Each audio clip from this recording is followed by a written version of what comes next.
қатты түшкірдім-ау.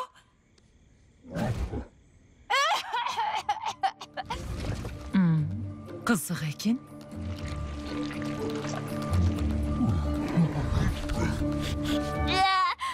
Мен мынаны жұтып алдым.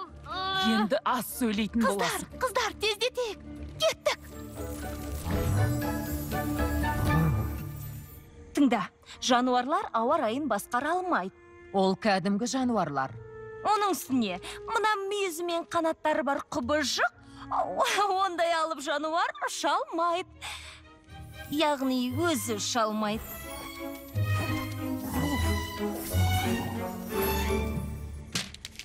Қысқасы, не әлгі құбыжықты қолға түсіреміз, не осы күнімізбен қош айтсамыз. Некс, мән жайды білгенше асығыс шешімге келмейік. Алдымен жануарды іздеп табу керек.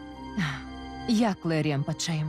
Жазықсыз жануарлардың зардап шекпеу керек. Жазықсыз перизаттардың зардап шекпеу керек. Мен жануар перизат емеспін. Екеуің де ақылды, дарынды перизатсыңдар, сендерге сенем. Екеуің де алқаптың қамын ойлайсыңдар. Не дед? Бәрін өзіме сеніп тапсырды. Қашан бастаймыз? Таңсәрде шығамыз.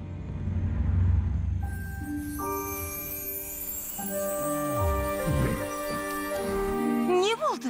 Оны әкетулерін керек еді ғой. Барымызды салдық қой енді. Жүрмей қойған өзі. Сені тастап кеткісі келмеген сияқты.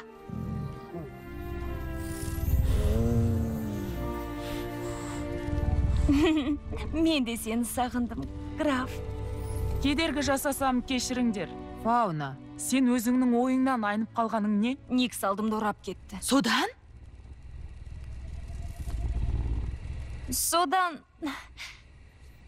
Никс тастардан қамал салып, дауыл тұрғызып, алқабымыздың күл талқанын шығаратын құбыжық туралы ескі аңызды тауып алыпты.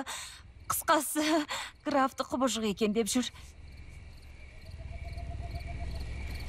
Білем, онысы ақылға қонымсыз.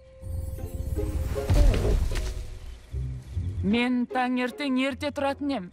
Шаршағаным, ай. Солай ма? Мен шаршаған Кетейік. Қойыңдар, қыздар. Сонда сендер де соған сеніп қалдыңдар ма? Білесіңдер ме? Мен ондайға сенбеймін.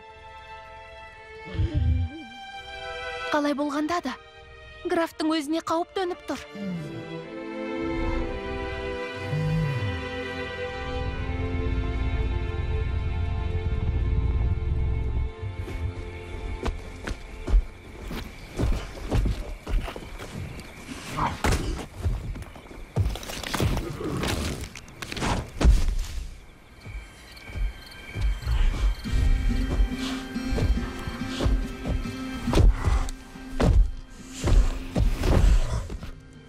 Ей, достым, жұмысың бітті ме? Тынығып ал, ертең ең алдымен саған қауіпсіз жер іздейміз. Жағдай біраз тынышталсын. Граф, аспандағы жұлдыздарға қараш. Оларды қоссаң, маймылдың бейнесін көресің. Құйрығын көрдің бе? Ал оны кері төңкерсең, аққуға айналады. Көрдің бе? Ал анау ақ тиын. О, ана тікенекті көрдің бе? Кірпі ғой, көрдің бе? Түсінген шығарсың. Бәрі қалай қарағаныңа байланысты.